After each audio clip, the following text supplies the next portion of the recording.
राऊरी येथील bogus doctor Tanveer हारून देशमुख, त्याचा सहकारी फिरोज शेख व त्यांच्या बेकायदेशीर नेटवर्कची, अवैध औषध कंपन्यांची आणि देशद्रोही संबंधाची कसून चौकशी करण्याबाबत राष्ट्रीय श्रीराम संघाच्या वतीने महसूल व पोलीस प्रशासनाला निवेदन देण्यात आले।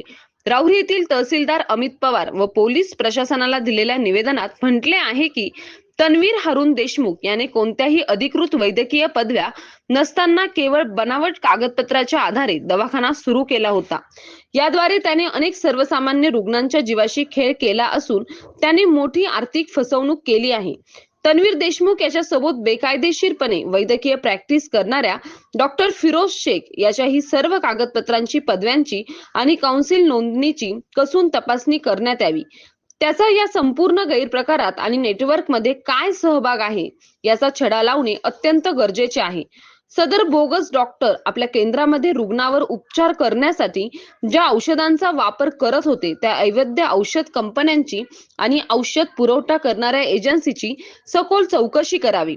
ही बनावट औषधे कोठे तयार होऊन येत होती आणि या रॅकेटमध्ये कोणत्या बनावट कंपन्या सामील आहेत याचा छडा लावणे रुग्णांच्या आरोग्याच्या दृष्टीने अत्यंत आवश्यक आहे। जिल्ह्यात सध्या अवैध वैद्यकीय व्यवसायाचे जाळे पसरलेले आहे। राहता तालुक्यातील अवैध गर्भलिंग निदान तपासणी आणि नुकतेच श्रीरामपूर येथील डॉक्टर राज अजित शेख याला गर्भपाताच्या औषध विक्री प्रकरणात झालेली अटक, या दोन्ही प्रकरणाशी या टोळीचा थेट संबंध किंवा औषध पुरवठ्यातील सहभाग असण्याची दाट शक्यता आहे।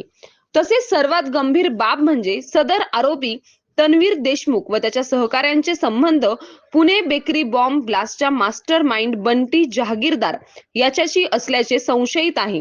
या बोगस डॉक्टरच्या टोळीला देशविघातक कृत्यांसाठी कोठून व कसे फंडिंग होत होते याचा एटीएस किंवा विशेष पथकांद्वारे सखोल तपास व्हावा।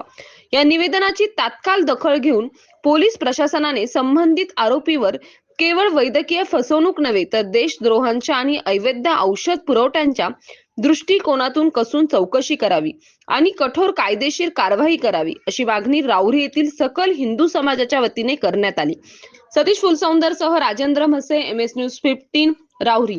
अशाच नवनवीन बातम्या पाहण्यासाठी चॅनलला सबस्क्राईब करा।